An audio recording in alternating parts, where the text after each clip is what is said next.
Hi, I'm Dr. Deb Sandella, founder of the Regenerating Images in Memory Institute. I'm here today with a video blog about grieving and sadness because it's a very difficult, those are very difficult feelings to deal with because we really try to avoid them. We really don't want to feel that way, and yet it's inherent in life to have loss and death. It's all part of the human cycle, and it's particularly difficult when death is induced in a violent way. And so that's the reason I wanted to speak with you today about three very important aspects of grieving that can help you accelerate your process through the grief. So first of all, it's important to know that grieving is a process.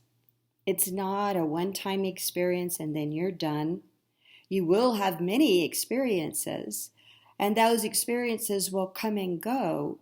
We sometimes think of waves in the ocean, that waves of sadness flow in, and we want to receive them, let them wash over us, and then that allows them to easily recede.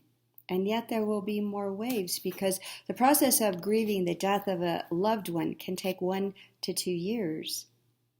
So it's important to give yourself space to appreciate and allow the feelings when they do come in, because when you do, they will evaporate quickly.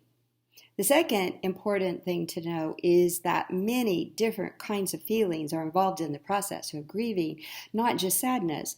You also experience anger, denial, frustration, blame, depression.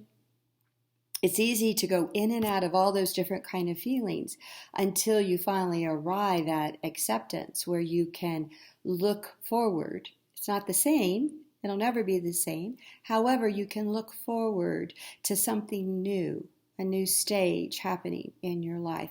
However, as you're going through this process of grieving, it may not feel like that, as I said, for quite a long time. So be gentle with yourself.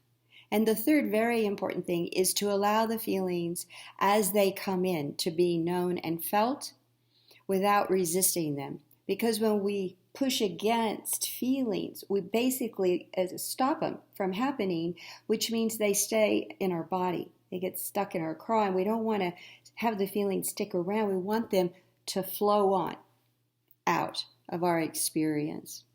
So I was going to lead you now in a little short activity of when an emotion flows in, well, how you can respond. So first of all, you can, with your eyes open or closed, it's up to you, go ahead and imagine moving your attention into your heart. And as your attention is in your heart, there'll be one word that will just pop in. Whatever that word is of how you're feeling, receive it just as best as you can. And allow yourself to feel that in this very moment as fully as possible. And then return your attention to your heart, where you hear another word of how you're feeling in this moment. And receive it, allow it as much as possible. And then return to your heart again, where you hear another word of what you're feeling. And you allow it as much as possible. Notice how your feeling changes from moment to moment to moment. That is how we're designed, is to have constant feelings flowing through our body and then going to the mind. When we pay attention to it, they go to the mind for words. But feelings are flowing through our body all the time without us being aware of them unless we tune into it. And so as you tune into it, you actually allow it. You accelerate it evaporating and dissolving because it's been experienced in this moment. And so I hope this will be helpful to you as you face whatever sadness or grief there may be in your life now or sometime in the future.